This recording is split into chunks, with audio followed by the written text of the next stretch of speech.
So we have like a open web application security project. It's an online community. You already know that. So they are like managing the benchmark system for the application security concepts. Okay. So they are like proposing like every year, 1 year for the web, 1 year for the API, another year for the IoT, another year for the mobile apps like that. So every 3 years they are releasing the new standard benchmarks. Okay, so new top 10 issues for a specific technology. Okay. So now last top 10 we have from the last, if we consider the last one decade. Okay, so we have last top 10 in 2013. So last top 10. So 2013, 2017, 2021. Okay. Currently still people are using, but recently 25 also. So today we'll compare the differences. What are the issues newly added? What are the issues like are not in the list?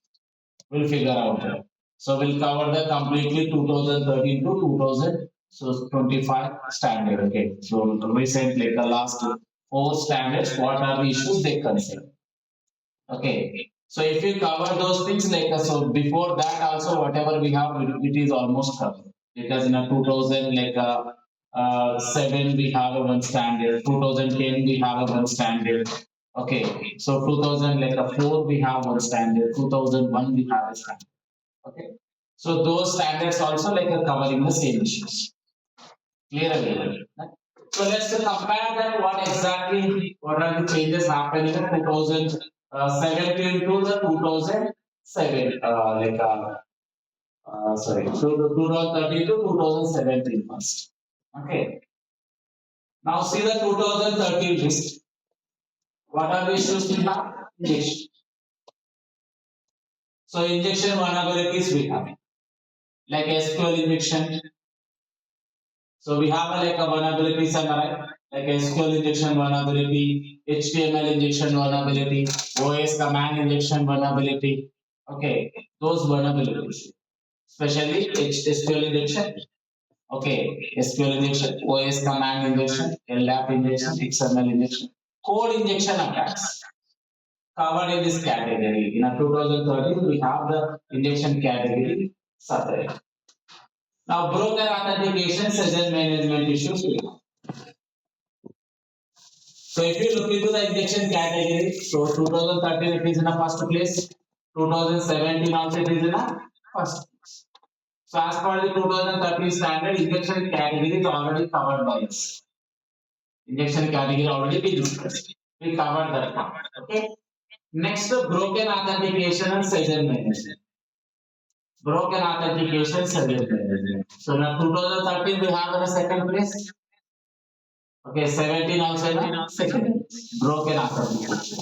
So this broken authentication category this is the pending part. So broken authentication, session management is a name in 2013. But 2017 what happened? They simplified this name. They introduced as a only single broken authentication. Only that. Okay. Let's look into the next page. So you can see the cross-site scripting vulnerability. So cross-site scripting vulnerability is a separate category. So separate category in 2013. Cross-site scripting. So cross-site scripting vulnerability is a separate category.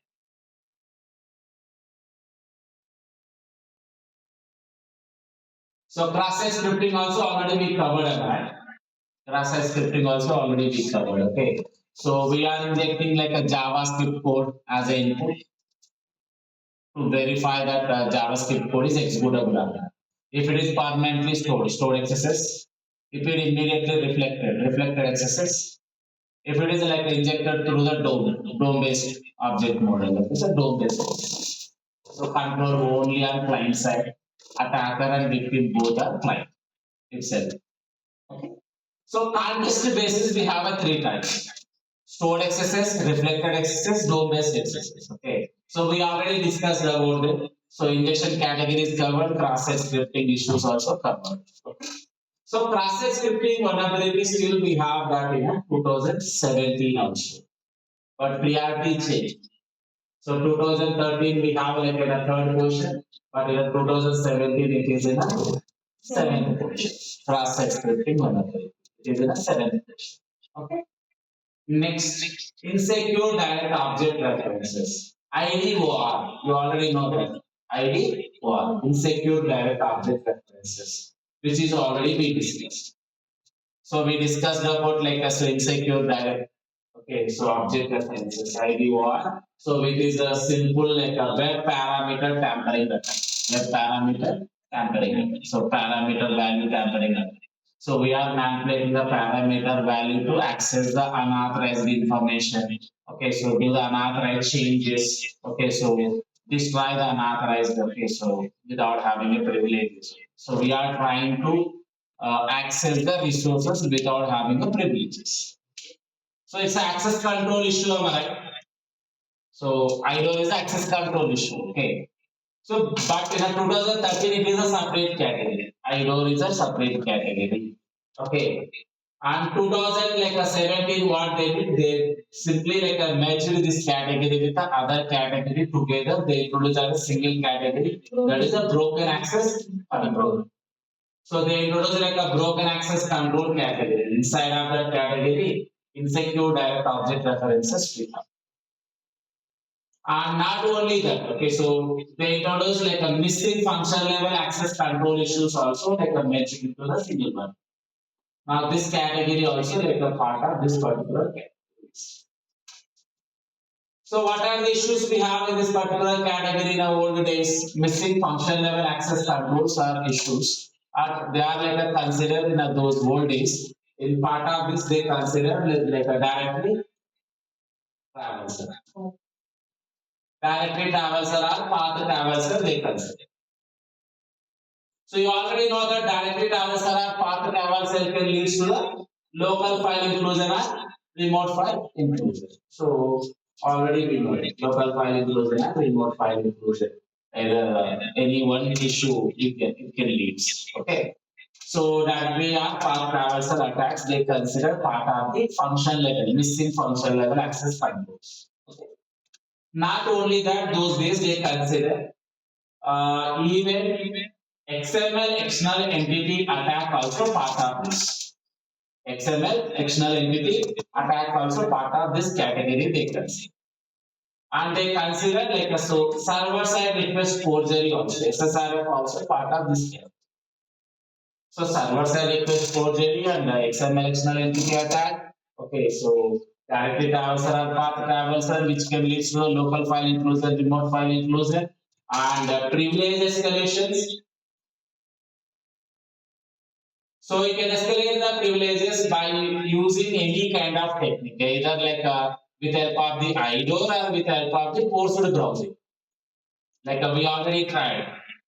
Low level user can access the high level user resources. Am I right?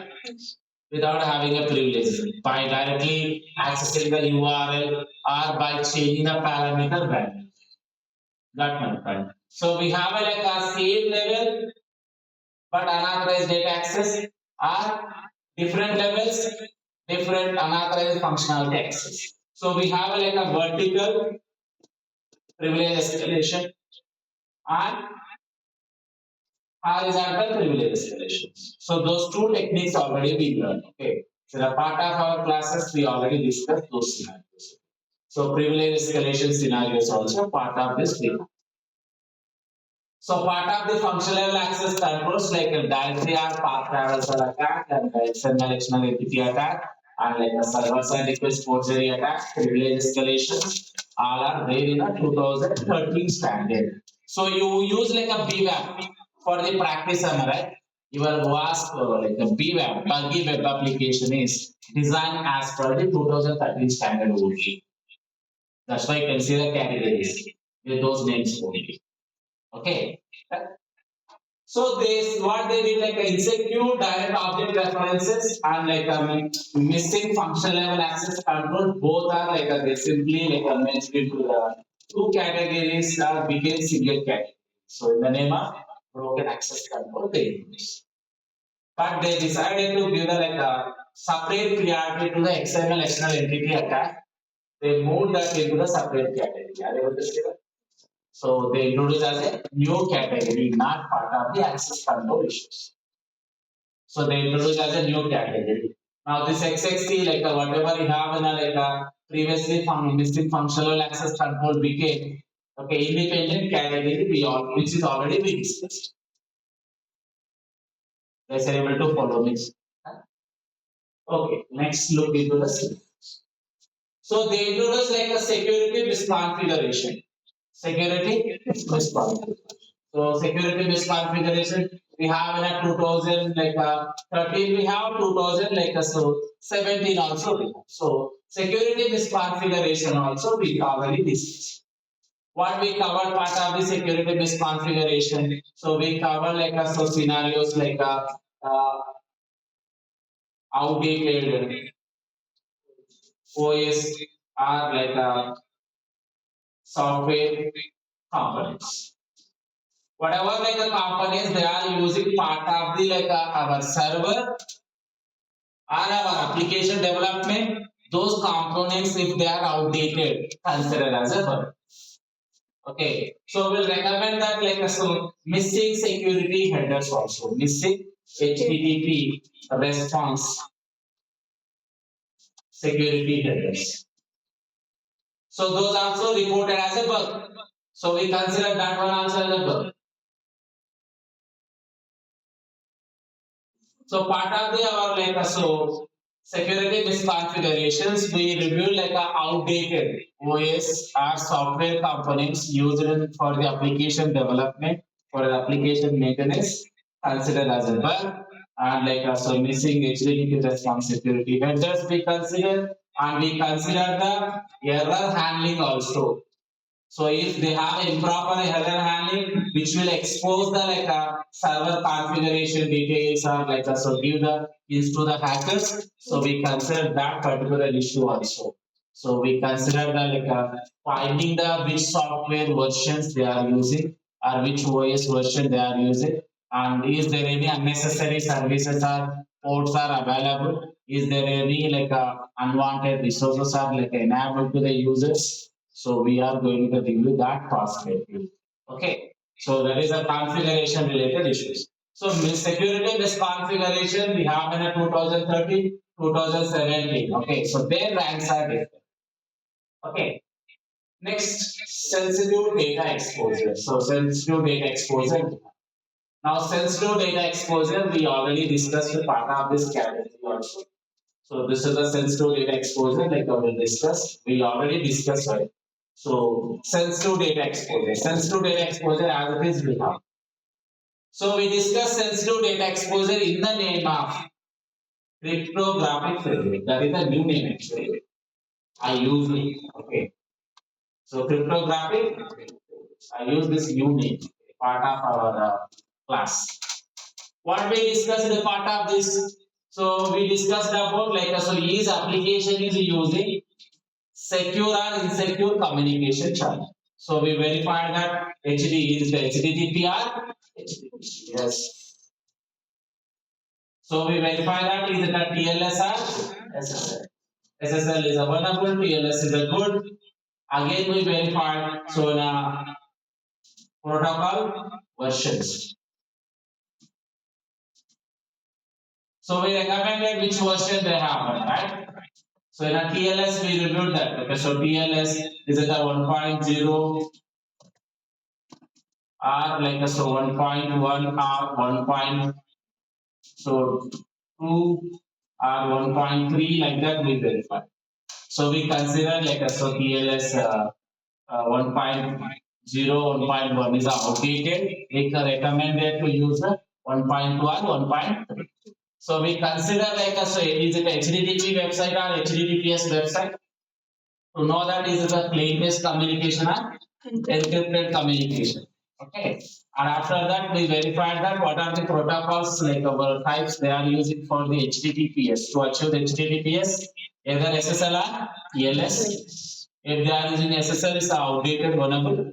And if they are using a TLS, again in a TLS versions, which version they are using, we reviewed that point. Okay. And after that, so we consider, so they have HSTSR not, right? HDDP strict transport security policy they implemented or not. So which will force the user to redirect always HTTPS website only, HSTS. Okay, HTTP strict transport security policy. They are considering or not. We consider that. And additionally, so we consider they should not use the hard-coded credentials, hard-coded sensitive information either in a file or either in a database server or either in a memory of the device. Wherever they store the passwords, they should use the proper hashing technique. Okay, so we recommended better hashing techniques. So hashing techniques uses we recommended for the password storage. Okay, so they should avoid outdated hashing technique like MD5 SHA-1. They should use a SHA-3 256 SHA-256 or SHA-51. So we recommended hashing technique with the salting. Okay, kind of. So we just discussed about how to protect the data. We the context is data in rest data in transit, data rest and data in transit. So when data is stored, secure data storage we are recommending. When data is transferring, secure data transferring we are recommending. So we covered this particular category. So sensitive data exposure category we have in 2013, 2017 also. Priorities are changed. Okay. Next, so cross-site request forgery. So cross-site request forgery. So this is a CSRF attack that I didn't cover. I remember that, but I recommended to watch the video. I shared the video related to the CSRF. Okay. So we can give the least priority to this vulnerability, but you should aware of this. Just watch the video once. Okay, if you have any doubt, you can ask me. Because CSRF attack is a very simple attack. Attacker can capture the one request and he can replay that request behalf of the user without user knowledge. For example, there is a fund transfer request. In that fund transfer request, it is sending the get method request. It is mentioning the source account number, destination account number, and how much amount they want to get. Only destination account number and amount they are sending. They are not mentioning the source account number. In that case, what I do, I will copy that request. I will try to keep that in a one iframe and display the one web page, publish the one web page, and I will send that phishing link to my victim.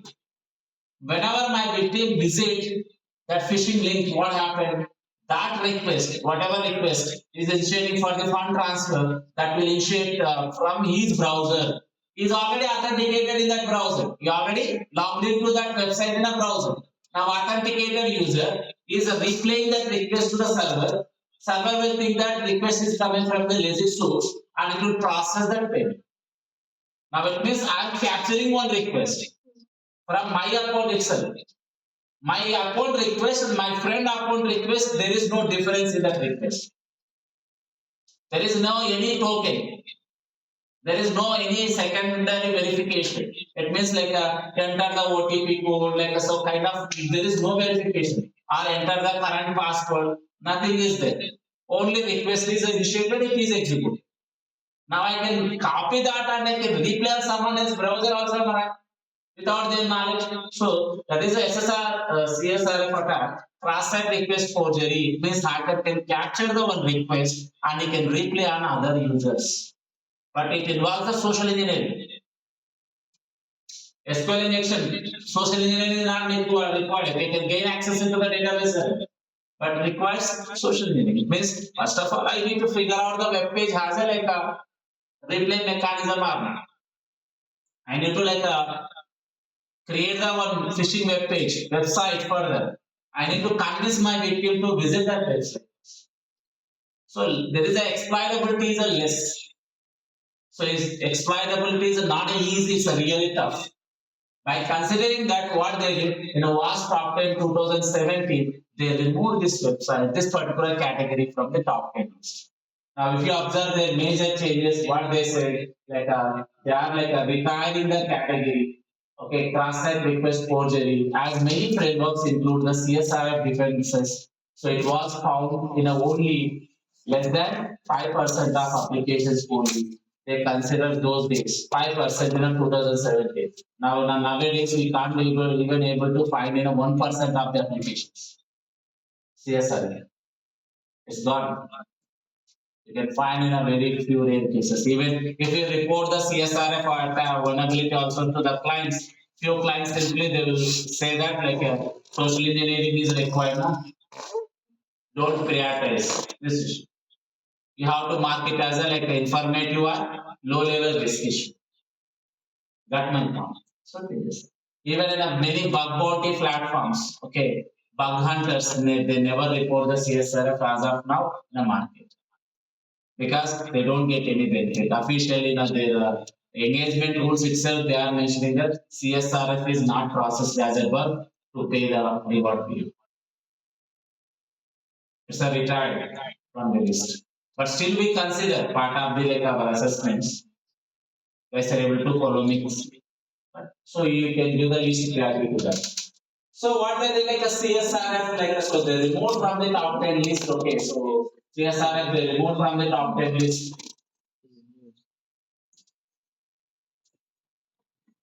They remove from the top 10 list. Okay, so in the place of that, like the dangerous, insecure, is we didn't discuss about it. So we didn't discuss about like insecure deserialization. How to talk about insecure deserialization. New category they introduced in 2000. Okay, so using components with a known vulnerabilities. Already we discussed about this category, right? Using components with a known vulnerability, which is like a vulnerable, outdated and vulnerable components. We already discussed. So in the last week, last class also we focused on that particular category only. So after discussing security misconfiguration, immediately we discussed about using components to the known vulnerabilities. So which is like a focus that like just like reporting the issues which is a vulnerable due to the outdated components. If you have any outdated component which is a vulnerable, which is exploitable, you will report those issues. Okay, that category already we discussed. Okay. So part of this assessment, like we try to verify that software version reporter, software like a vulnerability scanner, and repair.js kind of extensions in a workshop. We try to those extensions are right. We use those extensions to identify the technology and they are vulnerable or not. That perspective is already covered. So using components with a known vulnerabilities has a new name. So that is a like as it is we have in a 2017, but in a 2021 the name is changed. I will show you again. Comparing data. So we'll compare again 17 to the 20. Okay.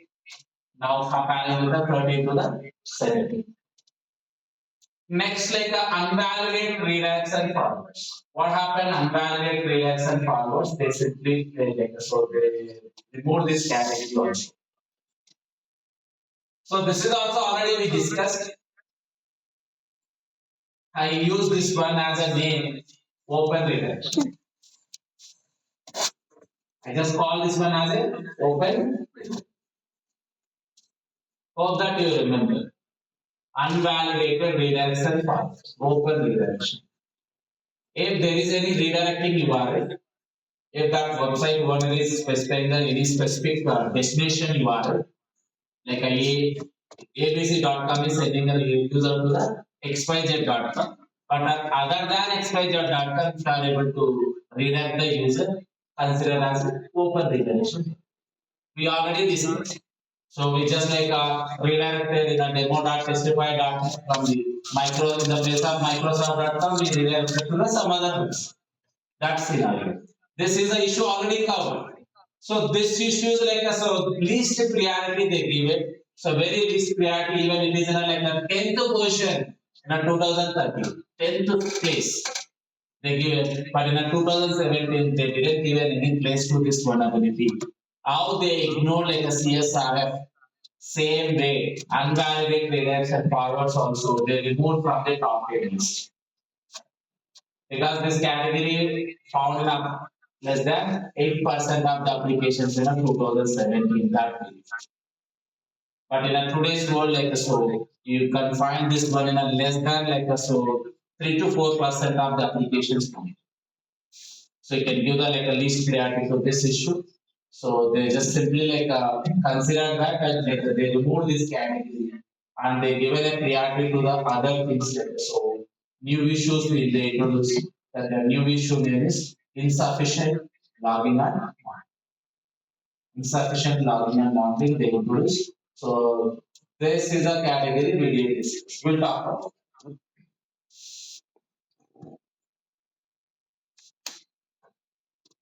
So insecure deserialization and insufficient logging and monitoring, those are two new important categories they introduced. So those categories like so we didn't discuss.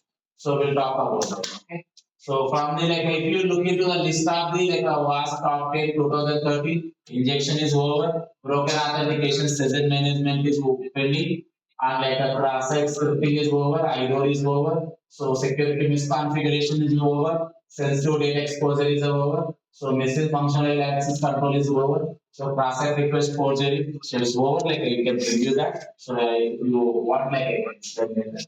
It's a very simple issue. Okay, so using components with the known vulnerabilities and unvalidated data set formats.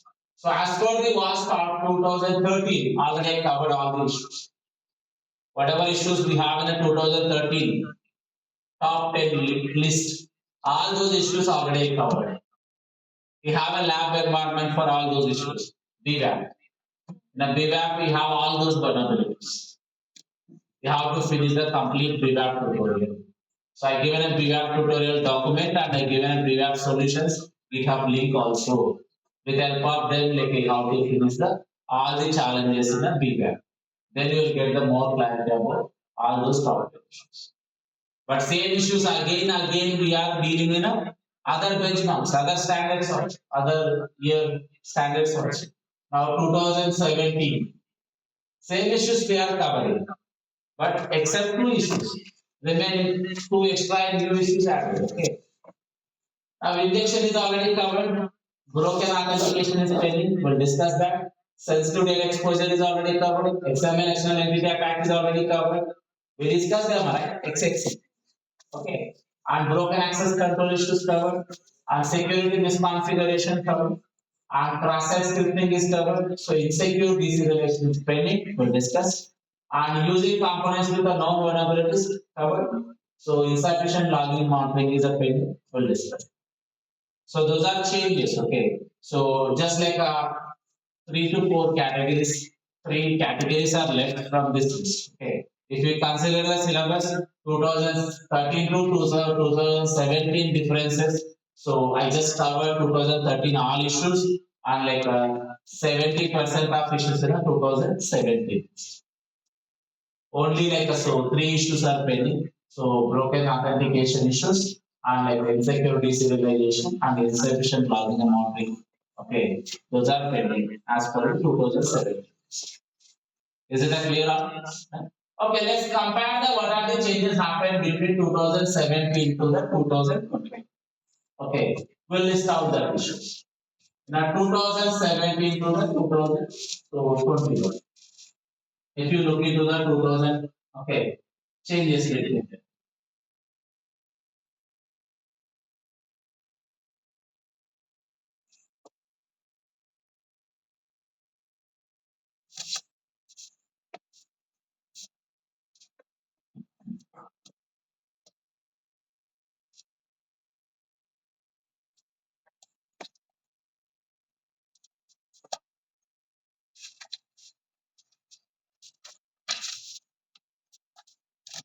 So those are changes happen like so we can just like adapt it and consider their efficiency.